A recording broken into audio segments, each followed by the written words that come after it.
സൂറത്തുൽ ഇൻഷിഖാഖ് ഓതിയിട്ട് ഇൻഷാ അല്ലാഹ് നിങ്ങൾ ആ ഗ്ലാസ്സിൽ ആ വെള്ളത്തിൽ മന്ത്രിച്ച് ഇൻഷാ അല്ലാഹ് ആദ്യത്തെ 5 ആയത്ത് 3 പ്രാവശ്യം പഠിച്ചു വെക്കണം കേട്ടോ.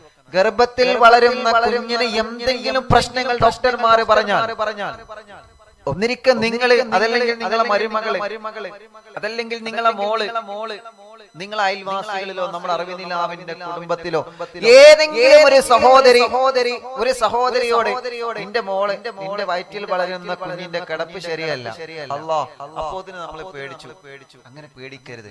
അല്ലാഹുവാണ് ആ ഉദരത്തിന്റെ അകത്ത് കുഞ്ഞിനെ തന്നത്. അല്ലാഹു തന്നെ ആ കിടത്തം ശരിയാക്കും. നിങ്ങൾ പേടിക്കണ്ട. അല്ലെങ്കിൽ കുഞ്ഞിന്റെ വളർച്ച കുറവാണ്, പ്രശ്നമാണ്, പ്രയാസങ്ങളാണ്, മിടിപ്പ് കുറവാണ്, ഇങ്ങനെയൊക്കെ വലിയ സങ്കടങ്ങൾ പറഞ്ഞാൽ നിങ്ങൾ പേടി വേണ്ട. അല്ലാഹുവിന്റെ ഖുർആനിലെ